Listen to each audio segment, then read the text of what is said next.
ವಿಜಯಪುರ ಜಿಲ್ಲೆಯ ಇಡೀ ಭೀಮಾ ತೀರ ಅಷ್ಟೇ ಅಲ್ಲ, ಇಡೀ ಜಿಲ್ಲೆ ಮತ್ತು ಇತರ ಜಿಲ್ಲೆಗಳನ್ನು ನಡುಗಿಸ್ತಾ ಇದ್ದಂಥ ನಟೋರಿಯಸ್ ಹಂತಕ ಬಾಗಪ್ಪ ಹರಿಜನ್ ಇದೀಗ ಹತನಾಗಿದ್ದಾನೆ. ನಿನ್ನೆ ರಾತ್ರಿ ಹಂತಕರ ಗ್ಯಾಂಗ್ಗೆ ಬಾಗಪ್ಪ ಬಲಿಯಾಗಿದ್ದಾನೆ ಅಂತ ಹೇಳ್ಬೋದು. ಏನು ವಿಜಯಪುರ ನಗರದ ಮದಿನಾ ನಗರದಲ್ಲಿರ್ತಕ್ಕಂಥ ಬಾಡಿಗೆ ಮನೆಯಿಂದ ಊಟ ಮಾಡಿ ಹೊರಗೆ ವಾಕಿಂಗ್ಗೆ ಹೋಗಿದ್ದ ಬಾಗಪ್ಪ ವಾಪಸ್ ಹೆಣಾಗಿದ್ದಾನೆ. ಇಲ್ಲಿ ನಾವು ಅದೇ ಏರಿಯಾದಲ್ಲಿದ್ದೀವಿ. ಇಲ್ಲಿ ನೋಡ್ಬೋದು ನನ್ನ ಎಡಭಾಗದಲ್ಲಿ ಅಂದರೆ ಈ ಭಾಗದಲ್ಲಿ ಏನು ಎದುರಿಗೆ ಈ ಟವರ್ ಕಾಣಿಸುತ್ತೆ, ಆ ಟವರ್ ಎದುರುಗಡೆ ಒಂದು ಬಯಲಿದೆ. ಆ ಬಯಲಿಗೆ ಮನೆಯಿಂದ ಸ್ಪ್ಲೆಂಡರ್ ಬೈಕ್ನಲ್ಲಿ ತನ್ನ ಅಳಿಯನ ಜೊತೆ ಬಾಗಪ್ಪ ಹರಿಜನ್ ಹೋಗ್ತಾನೆ. ಅಲ್ಲಿಂದ ವಾಕಿಂಗ್ ಮಾಡಿಕೊಂಡು ಇದೇ ಮಾರ್ಗವಾಗಿ ಏನು ಈ ರಸ್ತೆ ಇದೆಲ್ಲ ಇದೇ ಮಾರ್ಗವಾಗಿ ಈ ಕಡೆ ಬರ್ತಾನೆ. ಅಂದರೆ ಬೈಕ್ನ ಮುಖಾಂತರ ತನ್ನ ಅಳಿಯನೊಂದಿಗೆ ವಾಪಸ್ ಮನೆಗೆ ಹೋಗೋಕೆ ಈತ ಬರ್ತಾನೆ. ಏನು ಫೆಬ್ರವರಿ 19ರಂದು ಬಾಗಪ್ಪ ಹರಿಜನ್ ಒಂದು ಕೋರ್ಟ್ ವಿಚಾರಣೆಗಾಗಿ ಇಲ್ಲಿ ಬಂದಿದ್ದ. ಕೆಲ ದಿನಗಳ ಕಾಲ ತಾನು ಇಲ್ಲಿ ತಂಗಿ ಕೋರ್ಟ್ ವಿಚಾರಣೆ ಮುಗಿಸ್ಕೊಂಡು ವಾಪಸ್ ಹೋಗ್ಬೇಕಂತಿದ್ದ ವೇಳೆಯಲ್ಲಿ ಆತ ಹತನಾಗಿದ್ದಾನೆ. ಇದೇ ರಸ್ತೆಯ ಮಾರ್ಗವಾಗಿ ಏನು ಇಲ್ಲಿ ಜನ ನಿಂತಿದ್ದಾರಲ್ಲ, ಈ ಮಾರ್ಗವಾಗಿ ಹೋಗಿ ಅಂದರೆ ರೈಟ್ ಟರ್ನ್ ಮೊದಲನೇ ಮನೆಯೇ ಬಾಗಪ್ಪ ಬಾಡಿಗೆ ಇದ್ದ ಮನೆ. ಇಲ್ಲಿ ಬರಬೇಕಾದ್ರೆ ಆಟೋದಲ್ಲಿ ಒಂದು 5-6 ಜನರ ಗ್ಯಾಂಗ್ ಬಂದು ಹಲ್ಲೆ ಮಾಡೋಕ್ಕೆ ಮುಂದಾಗುತ್ತೆ. ಆಗ ಬೈಕನ್ನು ಇಲ್ಲಿ ಕೆಳಗೆ ಬೀಳಿಸಿ ಬಾಗಪ್ಪ ಮತ್ತು ಆತನ ಅಳಿಯ ಏನು ಈ ಪೊಲೀಸ್ ವ್ಯಾನ್ ನಿಂತಿದೆಯಲ್ಲ ಇದೇ ಮಾರ್ಗವಾಗಿ ಓಡಿಕೊಂಡು ಇಲ್ಲೇನು ಮನೆ ಕಾಣ್ತಾ ಇದೆಯಲ್ಲ ಈ ಮನೆಯ ಒಳಗಡೆ ಹೋಗಿ ತಮ್ಮ ಜೀವ ರಕ್ಷಣೆಯನ್ನು ಮಾಡ್ಕೊಳ್ಳೋಕ್ಕೆ ಇಬ್ಬರು ಮುಂದಾಗ್ತಾರೆ. ಆದರೆ ವಿಧಿಯಾಟ ಇಲ್ಲಿ ಬೇರೆಯದ್ದೇ ಒಂದು ಆಟವನ್ನು ಆಡಿತ್ತು ಅಂತ ಹೇಳ್ಬೋದು. ಇಲ್ಲಿ ಕಾಣ್ತಾ ಇರುವ ಹಾಗೆ ಏನು ಅತೀಕ್ ಅಂತೇನು ಮನೆ ಹೆಸರಿದೆ. ಈ ಮನೆಯನ್ನು ಬಾಡಿಗೆಗೆ ಪಡೆದಿದ್ದ. ಈ ಮನೆಯಲ್ಲಿ ಏನು ಅಡುಗೆ ಸಹಾಯಕರಾಗಿ ಅವರು ಮಹಿಳೆಯರಿದ್ದರು. ಇದೇ ಮನೆಯಲ್ಲಿ ಬಾಗಪ್ಪ ಬಂದು ನೆಲೆಸಿದ್ದ. ಕೋರ್ಟ್ ವಿಚಾರಣೆ ಬಳಿಕ ಆತ ಹೋಗೋ ಒಂದು ಪ್ಲಾನ್ಗಳು ಮಾಡ್ಕೊಂಡಿದ್ದ. ಆದರೆ ಇಲ್ಲಿಗೆ ಬಾಗಪ್ಪ ಬಂದಿದ್ದಾನೆ ಎಂಬ ಮಾಹಿತಿಯನ್ನು ಅರ್ತಕ್ಕಂಥ ಹಂತಕರ ಪಡೆ ಪಕ್ಕಾ ಪ್ಲಾನ್ ಮಾಡಿಕೊಂಡೇ ಆತನ ಹಿಂದೆ ಬಿದ್ದಿತ್ತು. ಕೇವಲ 4-6 ಜನರು ಮಾತ್ರ ಮೊದಲಿಗೆ ಆಟೋದಲ್ಲಿ ಇಲ್ಲಿ ಬಂದು ಅಟ್ಯಾಕ್ ಮಾಡಿದಾಗ ಹೀಗೆ ಓಡ್ತಾ ಬಾಗಪ್ಪ ಇಲ್ಲಿ ಬರ್ತಾನೆ. ಇಲ್ಲಿ ಬಂದಾಗ ಈ ಮನೆಯ ಗೇಟ್ ಏನಿದೆ ಈ ಗೇಟ್ ಒಳಗಡೆ ಅವ್ರ ಅಳಿಯ ಮೊದಲು ಹೋಗ್ತಾನೆ. ನಂತರ ಗೇಟ್ ಒಳಗಡೆ ಹೋಗಿ ಮನೆ ಒಳಗಡೆ ಲಾಕ್ ಮಾಡ್ಕೋಬೇಕಂತ ಬಾಗಪ್ಪ ಮುಂದಾಗ್ತಾ ಇರುವಾಗ ಬೆನ್ನತ್ತಂತ ಏನು ಹಂತಕರ ಪಡೆ ಆತನ ಹೊರಗಿಳಿದು ಇಲ್ಲಿ ಆತನಿಗೆ ಹೊಡೆಯುತ್ತೆ. ಕೊಡ್ಲಿ ಮತ್ತು ತಲವಾರುಗಳಿಂದ ಮೊದಲು ಆತನ ಮೇಲೆ ಭೀಕರವಾಗಿ ಹಲ್ಲೆ ಮಾಡ್ತಾರೆ. ಹಲ್ಲೆಯ ರಭಸಕ್ಕೆ ಬಾಗಪ್ಪನ ಎಡಗೈ ಕಟ್ಟಾಗಿ ತುಂಡಾಗಿದೆ. ಅದು ಎಡಗೈಯನ್ನು ತುಂಡರಿಸಿದ್ದಾರೆ. ಜೊತೆಗೆ ಮುಖ ಎದೆಗೆ ಸಂಪೂರ್ಣವಾಗಿ ಕೊಚ್ಚಿದ್ದಾರೆ. ತಲೆಗೆ ತೀವ್ರವಾದಂಥ ಗಾಯಗಳು ಬಿದ್ದು ರಕ್ತ ಹರಿದು ಹೋಗಿದೆ ಅಲ್ಲಿ ನೆತ್ತರು. ಇದ್ರ ಜೊತೆಗೆ 3-4 ಸುತ್ತು ಗುಂಡುಗಳನ್ನು ಕೂಡ ಹಾರಿಸಿದ್ದಾರೆ ಅಂತ ಸ್ಥಳೀಯರು ಮಾಹಿತಿ ನೀಡಿದ್ದಾರೆ. ಆ ಕುರಿತು ನಿಖರವಾಗಿ ಪೊಲೀಸ್ ತನಿಖೆ ಬಳಿಕ ಒಂದು ನಿಖರತೆ ನಮಗೆ ತಿಳಿದು ಬರುತ್ತೆ.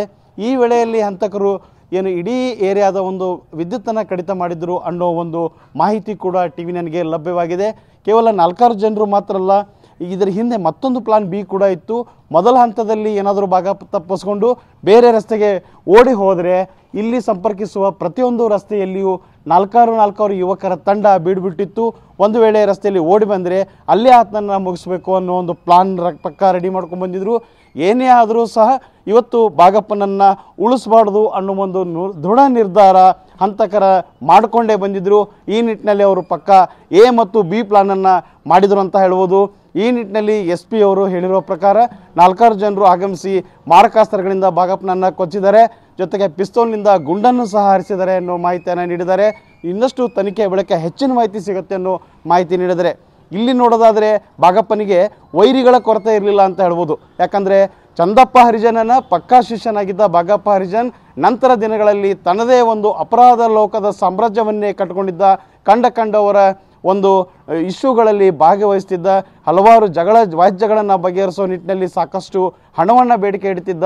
ಜಮೀನು ವ್ಯಾಜ್ಯ ಇರ್ಬೋದು, ಹಣಕಾಸಿನಿಂದಿರ್ಬೋದು, ಈ ಸೈಟ್ಗಳ ಮಾರಾಟ ಇರ್ಬೋದು, ಇವೆಲ್ಲದರ ವಿಚಾರದಲ್ಲಿ ಏನು ಬಾಗಪ್ಪ ಒಂದು ರೀತಿಯ ಮೂಗು ತೂರಿಕೆಯನ್ನು ಮಾಡ್ತಿದ್ದ. ಪರಿಣಾಮ ಭಾರೀ ಪ್ರಮಾಣದ ಹಣವನ್ನು ಸಂಗ್ರಹಿಸ್ತಿದ್ದ. ಈ ಹಣ ಮತ್ತು ಇತರ ಆಸ್ತಿಗಳ ವಿಚಾರವಾಗಿ ಏನು ಚಂದಪ್ಪ ಹರಿಜನ ಕುಟುಂಬದ ಜೊತೆಗೆ ಬಾಗಪ್ಪ ವೈಷಮ್ಯವನ್ನು ಕಟ್ಕೊಂಡಿದ್ದ. ಏನು ಚಂದಪ್ಪನ ಎನ್ಕೌಂಟರ್ ಆದ ಬಳಿಕ ಬಾಗಪ್ಪ ಮತ್ತು ಚಂದಪ್ಪನ ಕುಟುಂಬದವರ ಮಧ್ಯೆ ಒಂದು ವೈಷಮ್ಯ ಏರ್ಪಡುತ್ತೆ. ಅದು ಕಲಬುರಗಿ ಮತ್ತು ವಿಜಯಪುರ ಜಿಲ್ಲೆ ಹಾಗೂ ಇತರ ರಾಜ್ಯಗಳಲ್ಲಿ ಇರ್ತಕ್ಕಂಥ ಆಸ್ತಿ ವಿವಾದ. ಇದ್ರ ಜೊತೆಗೆ ಏನು ಚಂದಪ್ಪ ತನ್ನ ಏನು ಒಂದು ಪಟಾಲಂ ಇದ್ದಾಗ ಅಂದರೆ ಅಪರಾಧ ಲೋಕದಲ್ಲಿ ಸಂಪೂರ್ಣವಾದ ಹಿಡಿತವನ್ನು ಚಂದಪ್ಪ ಮಾಡಿಕೊಂಡಿದ್ದಾಗ ಅಪಾರ ಪ್ರಮಾಣದ ಶಸ್ತ್ರಾಸ್ತ್ರವನ್ನು ಸಂಗ್ರಹ ಮಾಡಿದ್ದ. ಆ ಶಸ್ತ್ರಾಸ್ತ್ರಗಳು ಎಲ್ಲಿವೆ ಅನ್ನೋದು ಕೇವಲ ಭಾಗಪ್ಪನಿಗೆ ಮಾತ್ರ ಗೊತ್ತಿತ್ತು. ಭಾಗಪ್ಪನಿಗೆ ಬಿಟ್ಟ ಇತರಿಗೆ ಆ ವಿಚಾರ ಯಾವುದು ಗೊತ್ತಿರಲಿಲ್ಲ. ಈ ಕಾರಣದಿಂದ ಚಂದಪ್ಪನ ಸಹೋದರರಂಥ ಬಸಪ್ಪ ಹರಿಜನ್ ಮತ್ತು ಯಲ್ಲಪ್ಪ ಹರಿಜನ್ ಮತ್ತು ಆತನ ಮಕ್ಕಳು ಭಾಗಪ್ಪನಿಗೆ ಶಸ್ತ್ರಾಸ್ತ್ರಗಳು ಎಲ್ಲಿದ್ದಾವೆ, ಎಷ್ಟಿದ್ದಾವೆ, ಮತ್ತು ಕಲಬುರಗಿಯಲ್ಲಿರ್ಬೋದು, ಆಂಧ್ರ ಪ್ರದೇಶದಲ್ಲಿರ್ಬೋದು, ಕರ್ನಾಟಕದ ವಿವಿಧ ಜಿಲ್ಲೆಗಳಲ್ಲಿರ್ಬೋದು ಆ ಆಸ್ತಿಯ ಮಾಹಿತಿಯನ್ನು ಕೊಡಬೇಕು, ನಮ್ಮ ಆಸ್ತಿಯನ್ನು ನಮಗೆ ವಾಪಸ್ ಕೊಡಬೇಕಂದಾಗ ಭಾಗಪ್ಪ ಸಂಪೂರ್ಣವಾಗಿ ಉಲ್ಟಾ ಹೊಡೆದಿದ್ದ. ಯಾವ ಚಂದಪ್ಪ ಹರಿಜನನ ಈ ನೆರಳಾಗಿ ಬೆಳೆದಂಥ ಭಾಗಪ್ಪ ಇಲ್ಲಿ ಅವರಿಗೆ ವೈರಿಯಾಗಿ ಪರಿಣಮಿಸ್ತಾನೆ. ಈ ಕಾರಣದಿಂದ ಚಂದಪ್ಪ ಕುಟುಂಬ ಸಹಿತ ಆತನ ಮೇಲೆ ಸದಾ ಅಲ್ಲನ್ನು ಕಿರಿಯುತ್ತಾ ಇರ್ತಾರೆ.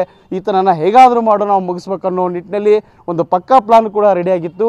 ಅದಕ್ಕಿಂತ ಮುಂಚೆ 2013 ಜನವರಿ 2 ಮತ್ತು 3ನೇ ಮಧ್ಯರಾತ್ರಿ ಬಸಪ್ಪ ಹರಿಜನ್ನ ಕೊಲೆ ನಡೆಯುತ್ತೆ. ಬ್ಯಾಡಗಿ ಹಾಳದ ಒಂದು ಗ್ರಾಮದ ಆಚೆ. ಏನು ಮನೆಯಿಂದ ಬಸಪ್ಪ ಹೊರಗಡೆ ಬಂದಾಗ ಆತನ ಮೇಲೆ ಬೈಕ್ನಲ್ಲಿ ಬಂದಂಥ ಅಪರಿಚಿತರು ಗುಂಡಿನ ಸುರಿಮಳೆಯನ್ನು ಗರೆದು ನಂತರ ಕತ್ತನ ಸಿಡಿ ಒಂದು ಕೊಲೆ ಮಾಡ್ತಾರೆ.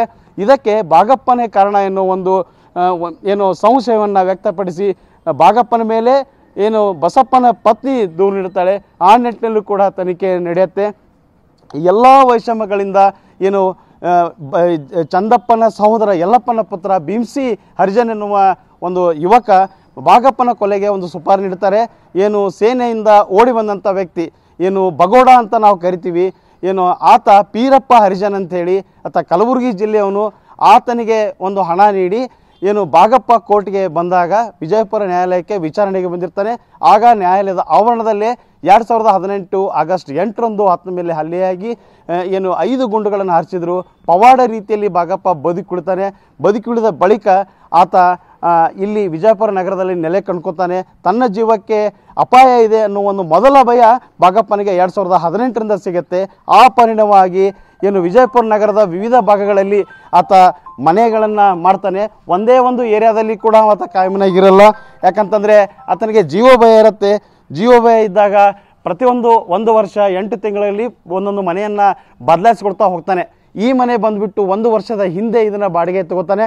ಇದನ್ನು ಮನೆ ಕೊಟ್ಟವನು ಏನು ಕಳೆದ ಆಗಸ್ಟ್ 12ರಂದು 2024 ಆಗಸ್ಟ್ 12ರಂದು ಕೊಲೆಯಾದಂಥ ರವಿ ಮೇಲಿನ ಮನಿ ಎಂಬ ಭಾಗಪ್ಪನ ಶಿಷ್ಯ ಕೊಡಿಸ್ತಕ್ಕಂಥ ಇದು ಮನೆ. ಏನು ರವಿ ಕೂಡ 2024 ಆಗಸ್ಟ್ 12ರಂದು ಭೀಕರವಾಗಿ ವಿಜಯಪುರ ನಗರದಲ್ಲಿ ಕೊಲೆ ಆಗ್ತಾನೆ. ಇನೋವಾ ಕಾರ್ನಲ್ಲಿ ಬಂದಂಥ ಏನು ತುಳಿಜಾ ಹರಿಜನ್ ಎನ್ನುವ ವ್ಯಕ್ತಿ ಮತ್ತು ಆತನ ಪಟಾಲಂ ರವಿ ಮೇಲಿನ ಕೆರೆ ಮೇಲೆ ಇನೋವಾ ಕಾರನ್ನು ಗುದ್ದಿಸ್ತಾರೆ. ಇನೋವಾ ಕಾರಿನಡಿಯಲ್ಲಿ ರವಿ ಶವವನ್ನು 2-3 ಕಿಲೋಮೀಟರ್ ದೂರ ಎಳ್ಕೊಂಡು ಹೋಗ್ತಾರೆ. ಎಳ್ಕೊಂಡು ಹೋಗಿ ಶವ ಬಿದ್ದ ಮೇಲೆ ಬಿಟ್ಟು ಪರಾರಾಗ್ತಾರೆ. ಆ ನಿಟ್ಟಿನಲ್ಲಿ ತುಳಿಜಾ ಹಾಗೂ ಇತರರನ್ನು ಕೂಡ ಈಗಾಗಲೇ ಪೊಲೀಸರು ಬಂಧಿಸಿದ್ದಾರೆ. ತುಳಿಜಾನಿಗೆ ಏನು ಭಾಗಪ್ಪ ಸಪೋರ್ಟ್ ಕೊಟ್ಟಿದ್ದಾನೆ ಅನ್ನುವ ಆರೋಪ ಕೂಡ ಕೇಳಿಬರುತ್ತೆ. ಆ ಕಾರಣದಿಂದ ಏನು ಹತ್ಯೆಯಾದಂಥ ರವಿ ಮೇಲಿಮನಿಯ ಸಹೋದರ ಪಿಂಟೆ ಅಂತ ಹೇಳ್ತೀವಿ ಉರ್ಫ್ ಪ್ರಕಾಶ್ ಈ ಕೊಲೆಯನ್ನು ಮಾಡಿಸಿದ್ದಾನೆ. ಭಾಗಪ್ಪನನ್ನು ಕೊಲೆ ಮಾಡೋಕ್ಕೆ ಆತನೇ ಪ್ರಮುಖ ಕಾರಣ ಎನ್ನುವ ಮಾತು ಸಹ ಕೇಳಿಬರ್ತಾ ಇದೆ. ಈ ನಿಟ್ಟಿನಲ್ಲಿ ಭಾಗಪ್ಪನ ಪುತ್ರಿ ಗಂಗೂಬಾಯಿ ಏನು ಗಾಂಧಿ ಚೌಕ್ ಪೊಲೀಸ್ ಠಾಣೆಯಲ್ಲಿ ಈಗಾಗಲೇ ದೂರನ್ನು ನೀಡಿದ್ದಾರೆ. ಏನು ಕೊಲೆಯಾದಂಥ ರವಿ ಮೇಲಿನ ಕೇರಿ ಏನಿದ್ದಾನೆ ಆತನ ಸಹೋದರ ಪಿಂಟೆ ಉರ್ಫ್ ಪ್ರಕಾಶ್ ಈ ಕೊಲೆಗೆ ಕಾರಣ ಎನ್ನುವ ದೂರನ್ನು ನೀಡಿದ್ದಾರೆ. ಇದಷ್ಟೇ ಅಲ್ಲ, ವಿವಿಧ ಆಯಾಮಗಳಲ್ಲಿ ಸಹ ಪೊಲೀಸರು ತನಿಖೆ ನಡೆತಿದ್ದಾರೆ. ಒಂದು ಕಡೆ ಏನು ಪಿಂಟ್ಯಾ ಉರ್ಫ್ ಪ್ರಕಾಶ್ ಇರ್ಬೋದು, ಮತ್ತೊಂದು ಕಡೆ ಚಂದಪ್ಪ ಹರಿಜನ್ ಸಹೋದರ ಪುತ್ರರಾದಂಥ ಭೀಮ್ಸಾ ಹರಿಜನ್ ಇರ್ಬೋದು, ಆ ಥರ ಇತರ ವೈರಿಗಳು ಈ ಕೃತ್ಯನ ಮಾಡಿದ್ದಾರೆ ಎಂಬ ಸಮಗ್ರ ಏನು ಹಲವು ಆಯಾಮಗಳಲ್ಲಿ ಪೊಲೀಸರು ತನಿಖೆಯನ್ನು ನಡೆಸ್ತಾ ಇದ್ದಾರೆ. ಪೊಲೀಸರ ತನಿಖೆ ಬಳಿಕವಷ್ಟೇ ಭಾಗಪ್ಪನಿಗೆ ಇತಿಶ್ರೀ ಹಾಡಿದವರು ಯಾರು ಎಂಬುದಕ್ಕೆ ಉತ್ತರ ಸಿಗಲಿದೆ. ಕ್ಯಾಮ್ರಾಮನ್ ಶ್ರೀಶಾಲ್ ಜೊತೆ ಅಶೋಕ್ ಅಡಳಿ, TV9 ವಿಜಯಪುರ.